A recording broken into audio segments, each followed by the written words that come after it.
Thank you for joining us. Education is more than reading, writing, and arithmetic. It's one of the most important causes, and its future is absolutely critical to reducing global poverty, ignorance, and unrest. Our guest today is Dr. Barbara Nemko, a famous visionary, leader in education, and in so many fields is actually an inspiration to so many. She is the Napa County, California Superintendent of Schools and has been selected by the Center for Digital Education as one of the top 40 innovators in education. We'll hear her views on transforming education following these messages.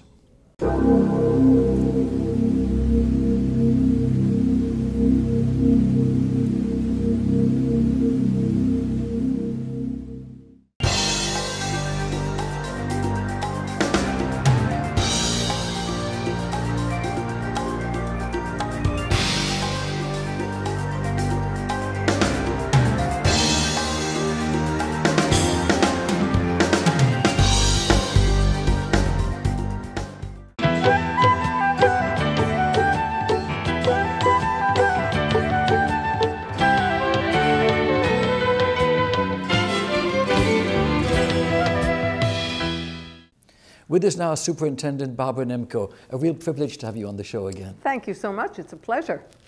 Barbara, we're living in a changing world where innovation and technology is having such a great influence on countries, people, individuals, and of course, education. What are your thoughts on this progress? It's amazing. It's wonderful. I think a lot of people rail against it and think that maybe we have a little too much technology. I occasionally think that when I have dinner with my grown niece and nephew, and while we're all at the table, they're texting each other underneath the table, and we know they're texting comments about their dorky dad, who's my brother, and me. But it is so powerful, and particularly what we're seeing in education. The change is phenomenal. It's great. Please tell us a little bit about your career, how you began in education. Oh, goodness. Well, I was 19 years old, and I graduated from Queens College to the University of New York, and I started as a second grade teacher in the New York City public schools. At age 19, I had a choice of second grade or sixth grade, and sixth grade, they were 12. They were bigger than I was. I'm only 5'2", so I said second grade. That was as much as I could handle. And I had 40 or 41 second grade students. They spoke 17 languages, 4 dialects of Chinese. I only spoke English, no aid. It was before the era of special education, so I had lots of special ed students mixed in, and I was totally unprepared for what I was expected to do. What a challenge, and how things have changed since then, and how technology back in those days, if you could have brought it from the present time, would have made such a big difference. It would have been huge, because I had one set of books, and they were second grade books, because that's what you had to use. So even though some of my kids didn't read at all, or were on a pre-primer level, they were learning I and Sally and some of the kids were reading on a 4th and 5th grade level, and some kids didn't speak any English. I had a kid from Israel and from Italy and from Korea and Japan and the Chinese kids, and one book. So some kids were bored because it was so easy. Some kids struggled terribly because it was so hard.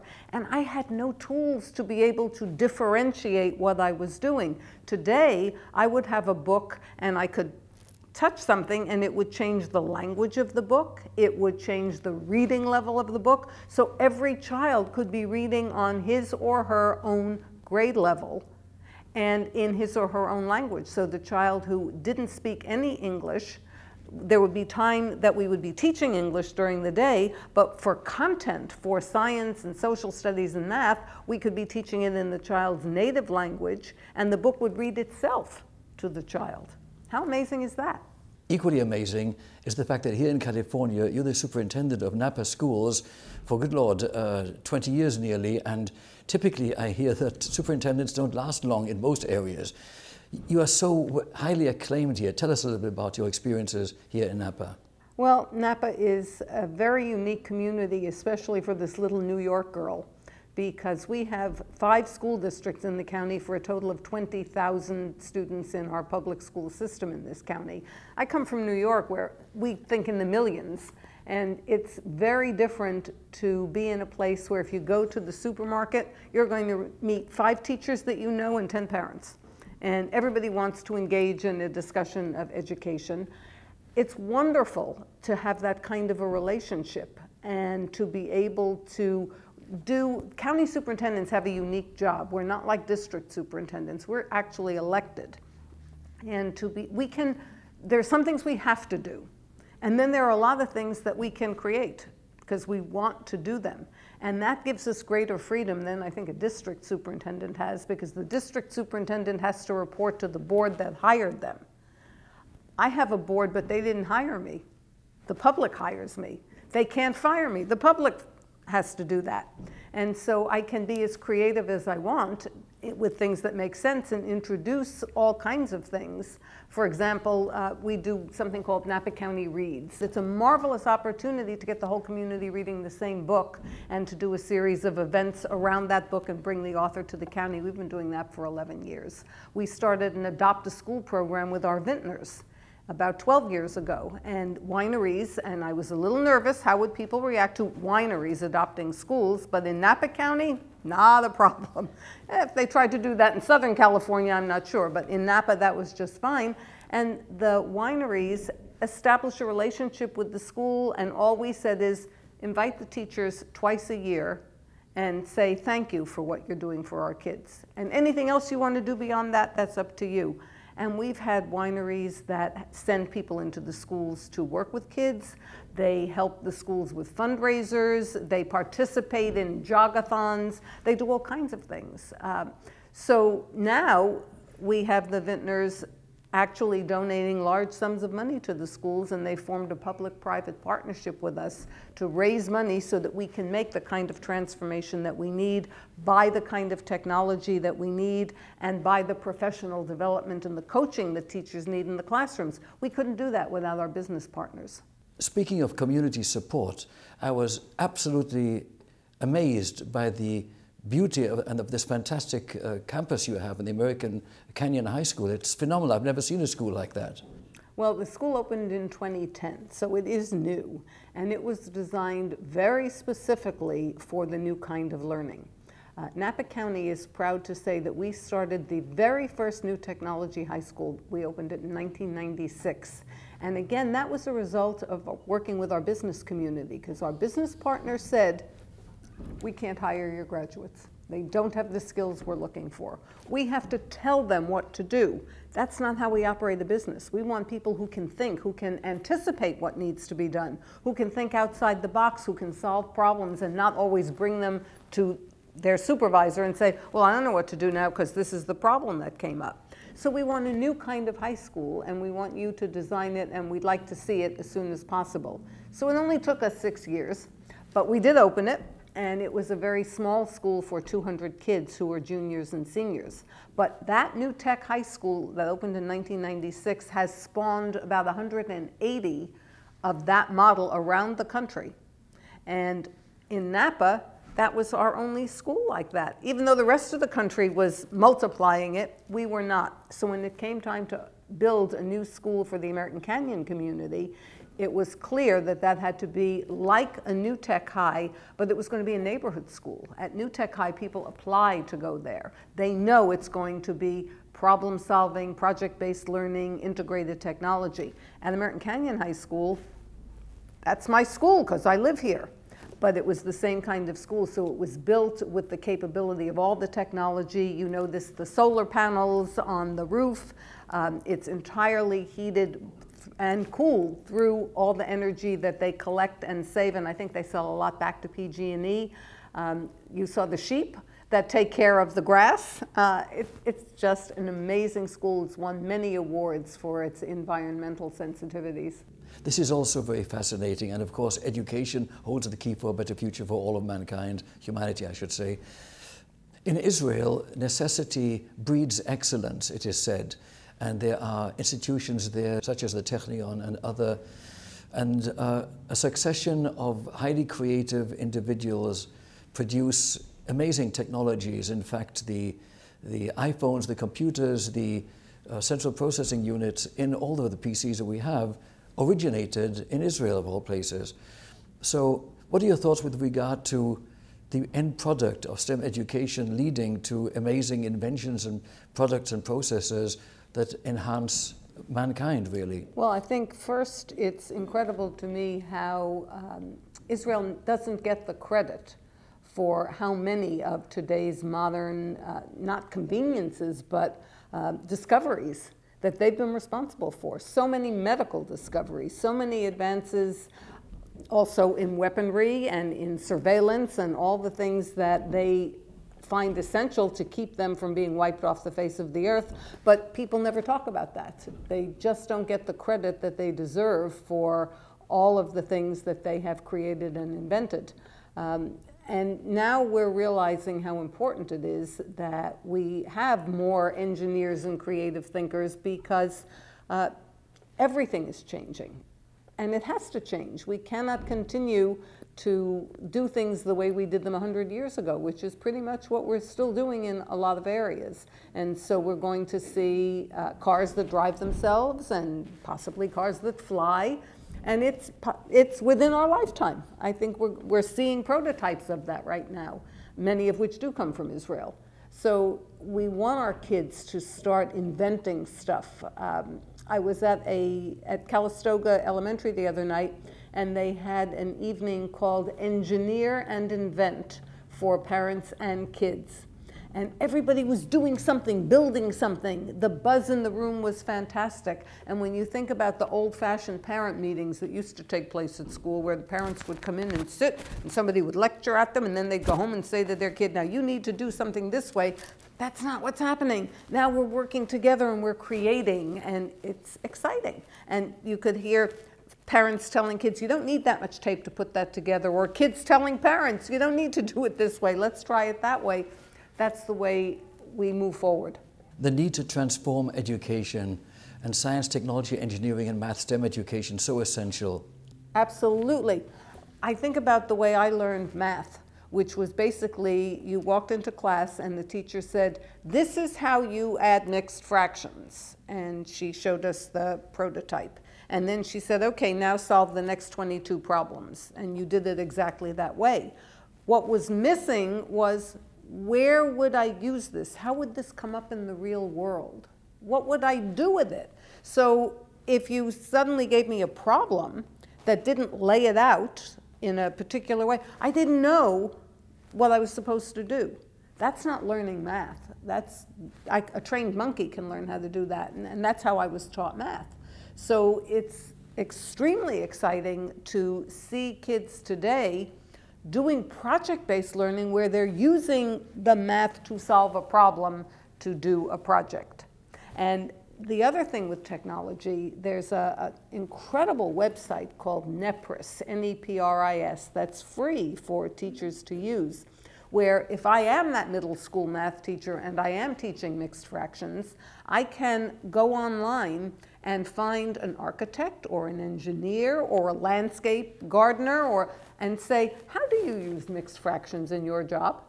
And they will Skype into the class and talk to the kids and tell them how they use it. So for kids who have always asked that question, you asked it when you were in school, I asked it when I was in school, why do I need to know this? There's your answer. And yet so much of the world is plagued by obscurantism, irrationalism, and fundamentalism, whereas education, what you are representing here today, is the answer for a better future. I think we are moving into a much better place. I see such hope for education. I see our ability to teach kids that we were not successful with before.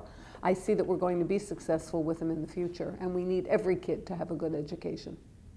We're going to get there. Thank you so very much for being with us. Thank you. Wonderful to hear your views on this, and you are an inspiration to so very many people throughout the education system in the United States and should be everywhere else in the world. Thank you again. Thank you.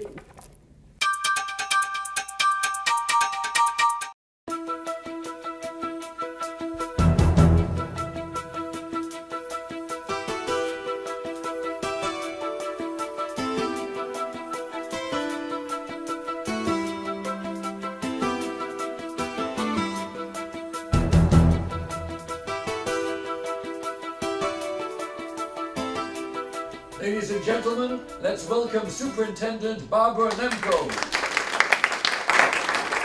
Good morning. As you just heard, I'm Barbara Nemko. I'm the Napa County Superintendent of Schools. This is Jeanette Luders, and she is a preschool teacher for the Napa County Office of Education. And we are going to talk to you about what has become one of the hottest topics around, and that is early literacy. So how many of you have children? How many of you remember when you brought that baby home from the hospital? Do you remember talking to the baby? What did you say? Songs we sang. You sang songs. Wonderful. What did you say? I love you so much. What did you say?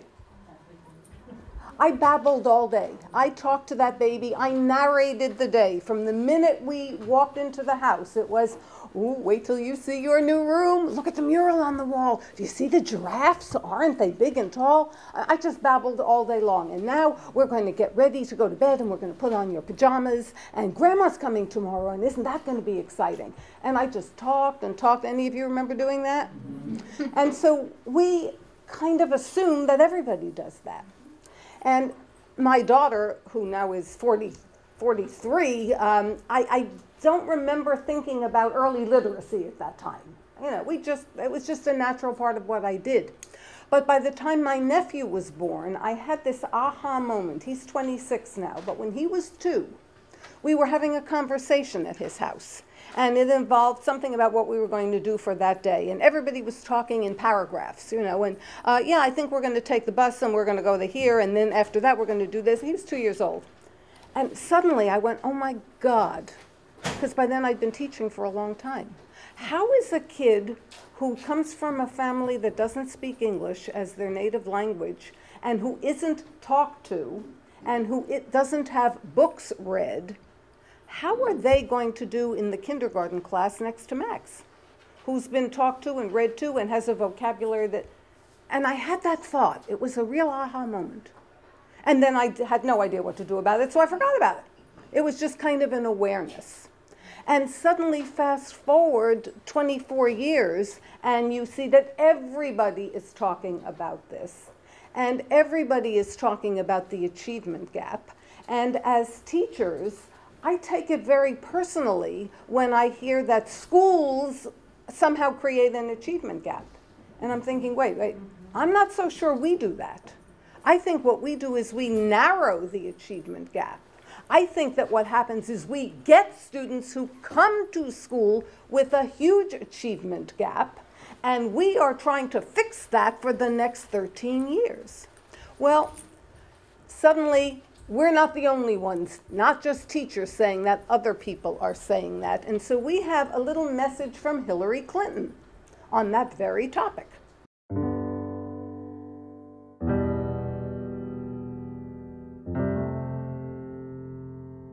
Behind these doors, America's future is being shaped.